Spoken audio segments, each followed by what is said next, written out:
You are the salt of the earth.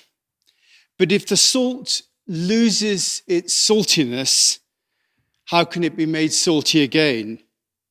It's no longer good for anything except to be thrown out and trampled underfoot.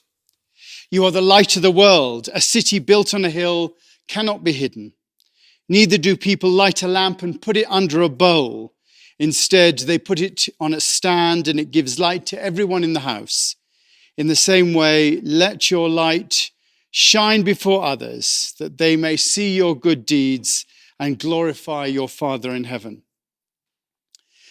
Well, I'm continuing this series that I'm doing on the Sermon on the Mount, and this passage comes directly after the Beatitudes. And if you want to hear the lead up to that, you can download the Aspen Chapel podcast either from Apple or Google Play, or check out the YouTube channel. Now, in the Beatitudes, which we've been covering over the last few weeks, Jesus shows us the journey that a soul living within the nature of Christ must take. And that journey begins with the importance of not knowing. Wisdom cannot enter those who think they know. So blessed are those who are poor in spirit, for theirs is the kingdom of heaven. And after opening ourselves to not knowing, we recognize the lack of the divine in our lives, and therefore we're called to seek it. Blessed are those who mourn, for they should be comforted. And in recognizing that poverty, we also eschew violence and our desire to make things go our way. Blessed are the meek. And then we seek right relationship with God. Blessed are those who hunger and thirst, for they shall be filled. We show compassion to others. Blessed are the merciful, for they shall receive mercy. And that experience of oneness comes with that. Blessed are the pure in heart, for they shall see God. Really, only that inner attention will enable us to see the true nature of reality.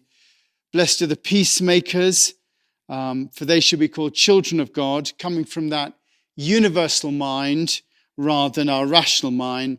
And then the cost that sometimes we pay in our lives. Blessed are those who persecuted because of righteousness, for theirs is the kingdom of heaven. So Jesus, in those passages, establishes the character of one who's following the teachings. And then he says, you are the salt of the world, but if the salt loses its saltiness, how can it be made salty again? You are the light of the world. A city built on a hill cannot be hidden. In the same way, let your light so shine before others that they may see your good deeds. So once we've developed that character founded on wisdom, he's saying, don't let the hard work of coming into the kingdom of heaven go to waste. He's really saying, make it count. Don't just go back to your old ways, but make sure that you're an example to all those around you. You know, like that bit that Heather just mentioned, the Collect for Purity. May I perfectly love you and worthily magnify your holy name. That's what Jesus is talking about here, putting that into action. And he's talking about being worthy of the teachings that we've received.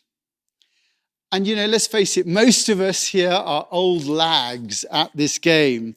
You know, we've done the courses, we've been on the retreats, we've spent hours in the meditation cushion, and the temptation is to sit back and think, well, I'm not so bad. I've curbed my temper. I don't get angry so often. I tend not to react too much. I try not to blame others for my pain. I wait before I react, and I don't ask too much out of life. I think it's time to sit back maybe and play a little golf or tennis. And Jesus is saying here that there is an urgency that we have to retain in our lives. An urgency about what needs still to be done. An urgency about the needs of others around us. An urgency about our planet. And for us now, it's especially difficult with everything closed. And many avenues that were previously open to us to help are now closed as well. But Jesus is saying here that the Spirit is not closed, that the work of the Spirit needs to carry on in all circumstances. It doesn't matter how you feel, doesn't matter what's going on. That work of the Spirit must carry on. Not to be an old buffer and think that there's not much for us to do now. But if the salt loses its saltiness, how can it be made salty again? It's no longer good for anything, it'll be thrown out. When it happens, we just become another consumer of things, a consumer of ideas, a consumer of sermons, a consumer of news. Rather, what Jesus is saying here is that we're being asked to be a light on the hill. Let your light so shine before others that they may see your good works and glorify your Father who's in heaven. That exhortation is used on most of the communion rites before you actually go into the communion. That's the words that are used. It's a central command on the spiritual path, that the work we do on ourselves is not for ourselves, but for the greater good. And unless we're mindful of that greater purpose, we're simply noodling in our own self-centered realities. There's work to be done. We call that work the evolution of consciousness. And each of us must be mindful of the part that we play in it. As I said, there's a temptation, particularly at the moment, to look after ourselves and those we care for, to be aware of what else is going on. But I also think that much of it is outside our sphere of orbit. But now is such a crucial time that we have to be aware of the influence that we have and can have on those around us. The demonstrations around the world are a testament to people caring and wanting change. But often they don't know how. We have a methodology for change, a movement from the tyranny of the rational mind to that containing love of the heart. Last week I quoted Bethlehem saying, "Heart and reason can no longer be kept in separate places. The daring heart must invade reason with its own living warmth, even if the symmetry of reason must also give way to admit love and the pulsation of life." We know we're not our minds. We know that it's only when the mind chooses to serve the heart that real change can come about. And we know that technology here. We've been working on it. That is the shift in consciousness that's happening at the moment. From rational consciousness to visionary consciousness. And we, individually and collectively as the chapel, are a part of this movement that's happening all over the world. From meditation centers to yoga studios, from churches to mosques to temples, those involved in the work of the evolution of consciousness know that these changes are coming about through the increased global connectivity, and they are urging others on. We have a part to play in that. What is our part? You're a light of the world, it says. A city built on a hill cannot be hidden. And remember, I said a few weeks ago that the word city in the Bible is code for consciousness. A city built on a hill, a higher consciousness that cannot be hidden. And so, we must allow that higher consciousness to be not hidden under a bowl of rationalism that says it's the economy, stupid, and we've got to get back to normal. This new consciousness has to be seen and heard, whether it's coming from the Dalai Lama or Greta Thunberg or the Reverend Al Sharpton or Professor Cornel West or Marianne Williamson or Trevor Noah or Rowan Williams or John Stewart or whoever's saying it. The world needs to take on new values and a new way of being to stop a pandemic happening again, and if one does happen again, to see how we can respond to it in a more appropriate way, or a war, or a climate catastrophe or whatever disaster the rational mind is going to inflict on us next. Because we have a role in these things coming about. And our role here is to represent individually and corporately how we can manage that. We've always described ourselves here as the chapel on the hill. It's also a city on the hill, a new consciousness that we have to keep shining in these circumstances. And it's not political. It's not about the banter of left or right, what happens in politics. That's more of the same rational consciousness. This is aspirational, aspiring to a more visionary consciousness in the world, coming from the idea in the Beatitudes that if you truly see the world as one, if you have compassion, if you recognize the need for meekness and seek a right relationship with God, but not knowing how that might look, but feeling the pain of the oppressed and your pain and yourself in the hand of the persecutors, if we can do all that, then we better do something about it. It's not left or right to see the universe as one and to recognize your enemy as the shadow of yourself. It's visionary consciousness as opposed to rational consciousness. Rational consciousness wants to identify your enemy and fight it. Visionary consciousness recognizes its own part in the creation of that enemy. We have to see that we have something real to offer, and something real is also referred to by many others around the world. Jack Cornfield, Deepak Chopra, Eckhart Tolle, Matthew Fox, Cynthia Bourgeault, James Finley, Richard Rohr. We know our tribe. We just have to have the confidence to proclaim our aspect of it, knowing that it will make a difference if we don't hide under the banner of just being some small parochial chapel with a modest membership. That doesn't matter. There are only 12 disciples. It's the message that's important. And we have to do all we can to proclaim it, even if we're in a pandemic and seemingly closed down. The Spirit is never closed. Ideas can always get out. We just have to have the confidence to make it happen. The confidence that all those courses that we went on, all the hours of study, all the time on the meditation cushion was not just some ego-driven search for self-improvement, but was in fact a response of the heart. The daring heart must invade reason with its own living warmth, and the symmetry of reason giving way to admit love and the pulsation of life. That's what our individual lives have really been about, and that's what we're about as a community. So I think let's get behind it. Let's get behind it with our time, our commitment, our attention to our own lives, and yes, also with our money.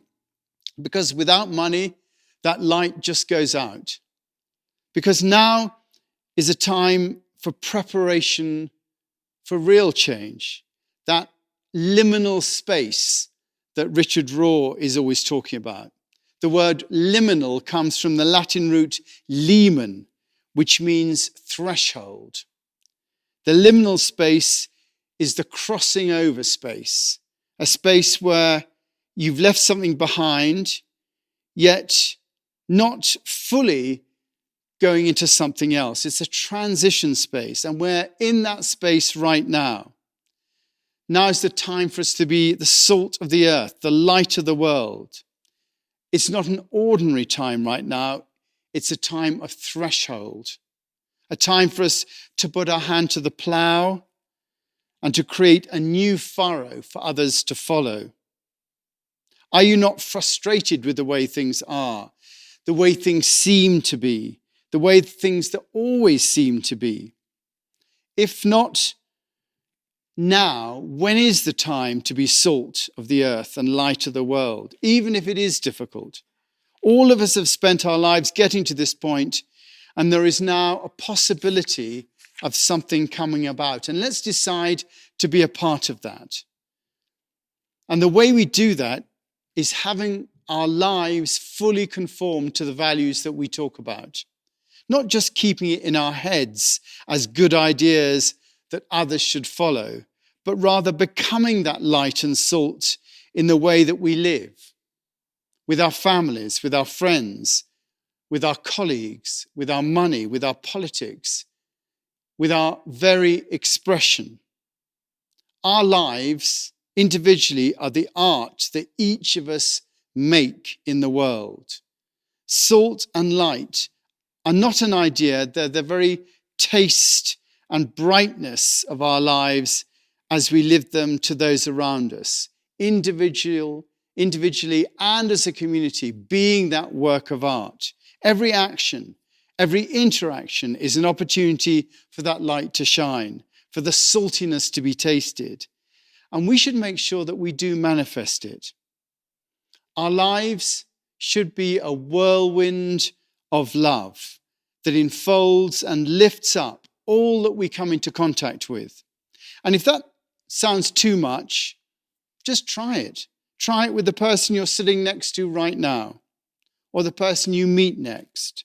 Have them taste your saltiness and see the light of love in your eyes. It's just a question of making that decision. Jesus knew that when he challenged his disciples and said, "You're the salt of the earth. You are the light of the world." Neither do people light a lamp or put it under a bowl. Instead, they put it on a stand so it gives light to everyone.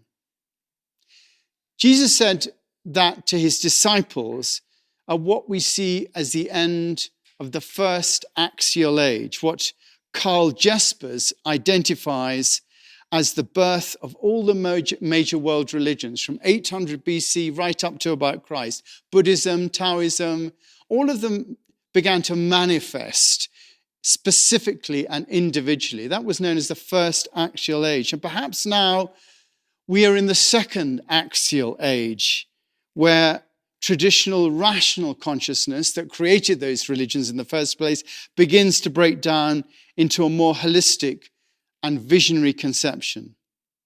We're seeing it happen now right in front of our eyes, particularly beginning in the 1960s and coming up to the present day.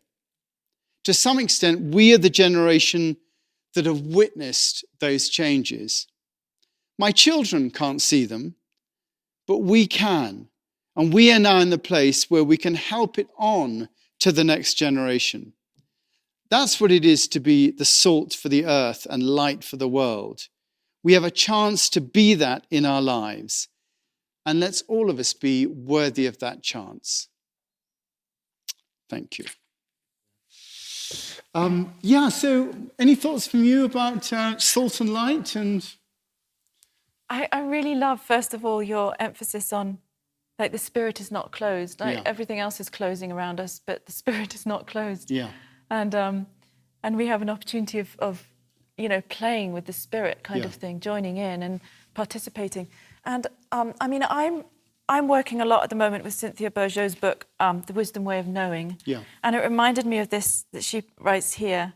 There is always a kind of cosmic downloading going on as the divine qualities seek new stream beds to flow through.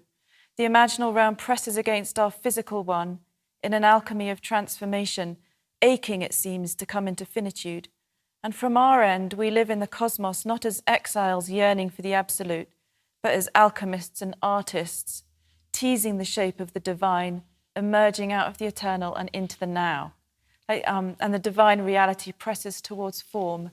And so I just loved your emphasis on the responsibility on each of us to do something with our lives, like to make our lives a work of art, individually and collectively, and that we're all the time being asked to manifest something of the divine through our lives, through our physicality. Yeah, I think that's right. I think that the whole idea of salt and light is about manifesting that download, that we do have that connection.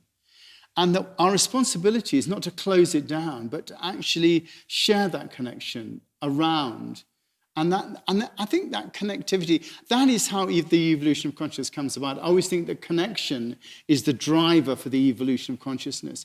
And we're seeing so much connection going on around in the world at the moment. And I think we do have the opportunity to play our part in that. Yeah, I also really liked your emphasis on, like all the work we've all done on spiritually throughout our lives, to what end? Like, knowledge for knowledge's sake. I mean, who cares? It's always for the sake of the greater whole, for the evolution of consciousness, for the world, for service, and that's something you've talked about tons here. Is the end result is always about how can our lives be of service. So I really like that. And we are all being forced to reflect right now. I mean, we're being forced to be in our homes, and whether or not we get out and do something else. The very fact of not being able to do as much means we have to reflect on our lives. We have to reflect on our relationship with our families, with each other, with our children. What's our lives about? What are our jobs about? I can work from home now. I don't have to go in. Here I am, a priest in a church. I've got nobody here in terms of the chapel. What do I do? We're really asked to reflect. And we're asked to think, how do we show compassion and understanding? People are still coming into the chapel. Heinz and Karen come in and do the garden. No one's here. No one can see it except me sitting in my office, but they come in and do the garden. They're expressing themselves in a way. I mean, it's a cool opportunity to be creative and to be like sort of creative midwives, to birth something new. Yeah. And I think it gives us that opportunity. I mean, Mincy and Susan manifest their art like this, and we sit there and listen to it.